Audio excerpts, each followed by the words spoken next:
बेटा आज हमारा लेक्चर नंबर 11 है और लेक्चर नंबर 11 में आज हम स्टार्ट करने जा रहे हैं चैप्टर नंबर 2 जिसका नाम है एस ब्लॉक एलिमेंट्स। तो एस ब्लॉक एलिमेंट्स से ही नाम से ज़ाहिर है कि ऐसे एलिमेंट्स हैं जिनकी जो इलेक्ट्रॉनिक कॉन्फ़िगरेशन है वो एस ब्लॉक में या एस सबशेल में हो रही है। तो हमारे जो आज के कंटेंट्स हैं एस ब्लॉक एलिमेंट्स में से हमने आज डिस्कशन करनी है जी introduction of alkali and alkaline earth metals के हवाले से, और इसके साथ हमने peculiar behaviour of lithium discuss करना है कि लिथियम जो है ये अपने ग्रुप मेंबर से डिफरेंट बिहेवियर क्यों शो करता है। तो सबसे पहले हम देखते हैं कि अल्कली मेटल्स क्या होती हैं और इनका नाम अल्कली जो है वो क्यों रखा जाता है। ठीक है जी। तो बेटा जो अल्कली मेटल्स हैं जैसे कि आप देख सकते हैं कि name of this family comes from properties of alkali metals to form hydroxides with water. कि जो अल्कली मेटल्स हैं ये वाटर के साथ हाइड्रोक्साइड्स बनाती हैं, मतलब कि जैसे सोडियम अल्कली मेटल है, इसको जब आप पानी में डालेंगे तो पानी के साथ रिएक्शन करके ये सोडियम हाइड्रोक्साइड बना देती है। तो compounds containing hydroxide ion is basic and they that's why they are called alkali metals. ठीक है। और इसके अलावा alkali metals are very reactive, so in nature they are not found in elemental forms, तो they exist in various compounds. ठीक है। जो alkali metals हैं ये बहुत ज़्यादा रिएक्टिव कंपाउंड्स होते हैं और ये नेचर में कभी भी फ्री स्टेट में नहीं होते, ये हमेशा कंपाउंड्स की सूरत में होते हैं और कभी भी एलिमेंटल फॉर्म में नहीं पाए जाते। तो जो अल्कली मेटल्स हैं वो हमारे पास कौन कौन सी हैं।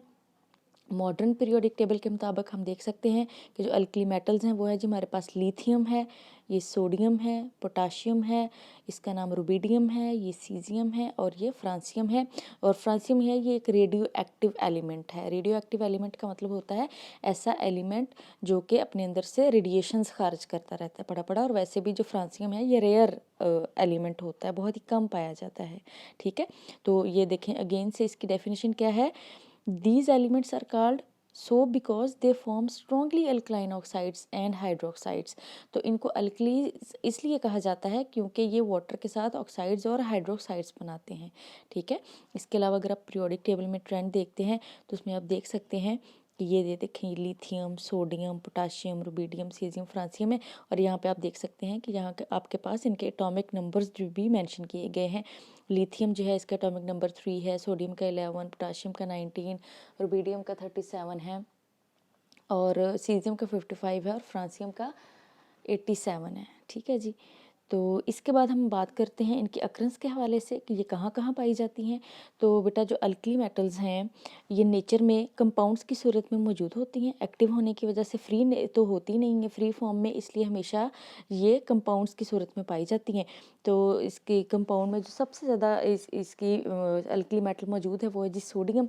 तो मोस्ट इंपॉर्टेंट कंपाउंड जो हैं सोडियम के उनके बारे में हम बात कर लेते हैं। Most important compound of sodium is sodium chloride. जैसे कि आप देख सकते हैं ये सोडियम क्लोराइड है।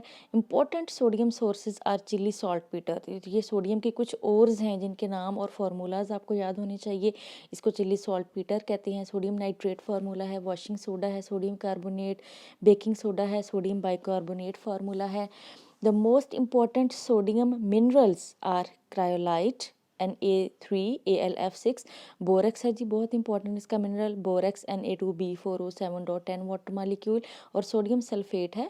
और इसके अलावा अल्बाइट भी इसकी ओर्स में शामिल है। तो सोडियम जो है ये इन तमाम ओर्स में नेचुरली कुदरती तौर पे पाया जाता है। इसके बाद अगर हम इनके अल्कली मेटल्स की ओर्स की बात करें तो आप इस टेबल में इनकी ओर्स देख सकते हैं। लिथियम की ओर है स्पोडोमीन। सोडियम की जो ओर्स हैं वो सबसे ज़्यादा जो इंपॉर्टेंट ओर्स हैं जो ऑब्जेक्टिव का पॉइंट ऑफ व्यू से वो जी हमारे पास रॉक सॉल्ट है, लाइट रॉक सॉल्ट जो है ये जो कॉमन सॉल्ट हम खाने में इस्तेमाल करते हैं, सोडियम क्लोराइड हेलाइट नाम इसका। चिली साल्ट पीटर बहुत इंपॉर्टेंट है जी, सोडियम नाइट्रेट NaNO3। और इसके अलावा जो है बोरेक्स जो है Na2B4O7.10 वाटर मालिक्यूल, ये बहुत ही ज़्यादा इंपॉर्टेंट है। ठीक है। और ये जो एलोनाइट है या एलम स्टोन, फटकड़ी इसे आम जुबान में कहा जाता है, इसका फार्मूला जो है आप लोगों को याद होना चाहिए। तो ये जो ओर्स के फार्मूलाज हैं बाय नेम ये आपसे ऑब्जेक्टिव में पूछे जा सकते हैं। अच्छा जी, इसके बाद हम बात करते हैं metallic character of alkali metals के। हम कहते हैं अल्कली जो हैं ये मेटल्स हैं। मेटल्स क्या होती हैं? जो इलेक्ट्रॉन डोनेट करती हैं। तो यहाँ पे आप देख सकते हैं कि ये जो रेड कलर में है ये लास्ट शेल इलेक्ट्रॉन है, ठीक है। ये आप देख सकते हैं कि लिथियम, सोडियम, पोटाशियम, तीन आपके सामने मेटल्स बनाई गई हैं। लिथियम का साइज सबसे छोटा है और सोडियम का उससे बड़ा और पोटाशियम का उससे भी बड़ा। तो आप देख सकते हैं कि मेटालिक रेडियस इंक्रीज होता जाता है जैसे जैसे डाउन द ग्रुप एटम का साइज बड़ा होता है। मेटालिक रेडियस आप देख सकते हैं कि ये सेंटर में न्यूक्लियस है, न्यूक्लियस का वैलेंस शेल से जो डिस्टेंस है वो बढ़ता जा रहा है, जिसकी वजह से attraction between nucleus and last shell electron decreases. Obviously जब वैलेंस शेल बहुत दूर चला जाता है न्यूक्लियस से, तो न्यूक्लियस की जो अट्रैक्शन है अपने इलेक्ट्रॉन्स के ऊपर वो बहुत कम हो जाती है। That's why removing last shell electron gets easier, जिसकी वजह से आखिरी शेल में से ये इलेक्ट्रॉन जो है इसको निकालना क्या हो जाता है? आसान हो जाता है।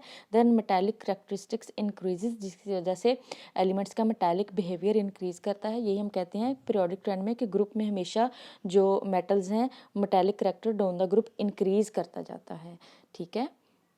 इसके बाद हमारा जो नेक्स्ट है पार्ट वो है जी अल्कलाइन अर्थ मेटल्स। तो जो अल्कलाइन अर्थ मेटल्स हैं उनके हवाले से बात कर लेते हैं। तो बेटा जो अल्कलाइन अर्थ मेटल्स हैं ये सेकंड ए ग्रुप है, इनको हम अल्कलाइन अर्थ मेटल्स कहते हैं। और इनका जो ऑक्सीडेशन स्टेट है ये +2 है। और अल्कलाइन अर्थ मेटल्स में कौन कौन सी मेटल्स शामिल हैं? बेरिलियम है, मैग्नीशियम है, कैल्शियम है, स्ट्रोंशियम है, बेरियम है और रेडियम है, ठीक है। और ये भी बहुत ज़्यादा रिएक्टिव मेटल्स होती हैं, हमेशा कंबाइंड फॉर्म में होती हैं नॉन मेटल्स के साथ, ठीक है। और इसके अलावा इनकी जो बहुत ही लो इलेक्ट्रोनेगेटिविटीज़ होती हैं। और alkaline earths have 2 electrons in the outer shell, इनके आउटर शेल में 2 इलेक्ट्रॉन्स होते हैं। और इनके जो outer electrons are not tightly bound to the nucleus, so the alkaline earths readily lose the electrons to form divalent cations. और जब ये अपने 2 इलेक्ट्रॉन लूज करती हैं तो डाईवेलेंट कैटाइन बनता है। और several of these elements are important mineral nutrients such as magnesium and calcium. और न्यूट्रिशन के पॉइंट ऑफ व्यू से अगर हम देखें तो दूध जो है वो उसमें बहुत ज़्यादा कैल्शियम पाया जाता है। इसके अलावा जो मैग्नीशियम है इसकी भी बहुत ज़्यादा इंपॉर्टेंस है। तो इनकी अक्रस देखते हैं अभी। सबसे पहले हम बात कर लेते हैं जी मैग्नीशियम। आप ये पिक्चर्स में देख सकते हैं इनकी फिजिकल अपीयरेंस के, ये अल्कलाइन अर्थ मेटल्स जो हैं ये किस तरह की होती हैं। तो अक्रस की अगर हम बात करें तो बेटा कैल्शियम जो है दूध में पाया जाता है, नारियल में पाया जाता है, कच्चा नारियल जो है उसमें बहुत ज़्यादा कैल्शियम होता है, ठीक है। इसके अलावा कैल्शियम जो है ये अल्कलाइन अर्थ मेटल है, it is found in nature only in compounds with other elements. For example it combines with carbon and oxygen to form calcium carbonate. Calcium carbonate चूने का पत्थर जिसे हम कहते हैं वो बनाता है, चौक बनता है कैल्शियम से। This is Chowk is made up of calcium carbonate. तो कैल्शियम के ये और भी बहुत सारे सोर्सेज हैं। अब हम बात करते हैं मैग्नीशियम के हवाले से। तो आप देख सकते हैं कि जो मैग्नीशियम की प्रिंसिपल ओर है वह जी मैग्नीशियम और डोलोमाइट। डोलोमाइट एक डबल सॉल्ट है जिसका फॉर्मूला है जी calcium carbonate dot magnesium carbonate. बहुत इंपॉर्टेंट और नाम इसका आपको याद होना चाहिए। फिर कार्नालाइट है, potassium chloride, magnesium chloride dot 6 water molecule.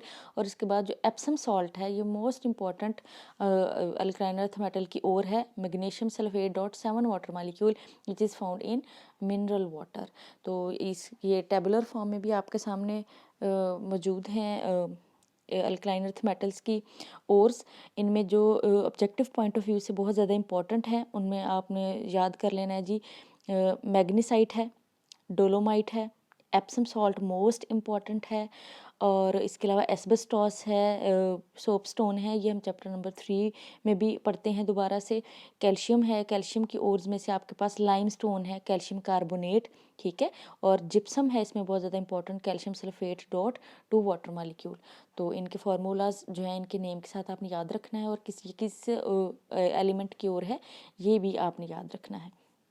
तो इसके बाद हम बात कर लेते हैं अल्कली और अल्कलाइन अर्थ मेटल्स का जो है कंपैरिजन करके देख लेते हैं कि कंपैरिजन क्या है। आप देख सकते हैं कि जो अल्कली मेटल्स हैं term use to name the group first A elements. Alkali metals first A group को कहा जाता है, जबकि जो अल्कलाइन अर्थ मेटल हैं ये सेकंड ए ग्रुप को कहा जाता है, ठीक है। जो अल्कली मेटल्स होती हैं ये सॉफ्ट होती हैं, जबकि अल्कलाइन अर्थ मेटल्स जो हैं ये हार्ड होती हैं, ठीक है। और जो अल्कली मेटल्स हैं वो 1 वैलेंस इलेक्ट्रॉन, और जबकि जो अल्कलाइन अर्थ मेटल्स हैं हैव 2 वैलेंस इलेक्ट्रॉन्स, ठीक है। और जो अल्कली मेटल्स हैं दे ऑलवेज फॉर्म +1 केटाइन्स, +1 चार्ज के साथ जो केटाइन बनता है, और इनका +2 चार्ज के साथ केटाइन, मतलब ये 2 इलेक्ट्रॉन लूज करते हैं और +2 चार्ज आ जाता है। और इसके बाद ये जो हमारे पास अल्कली मेटल्स हैं they have lower ionising energy, मतलब कि इनको आयनाइज करना आसान है क्योंकि इनमें एक ही इलेक्ट्रॉन होता है वैलेंस शेल में। जबकि जो अल्कली मेटल्स हैं या सॉरी अल्कलाइन अर्थ मेटल्स हैं they have higher ionising energy, ionisation energy, because they have to lose 2 electrons as compare to alkali metals they have to lose only 1 electron, जिसकी वजह से जो अल्कलाइन अर्थ मेटल्स हैं उनकी ionization energy alkali metals से ज़्यादा होती है।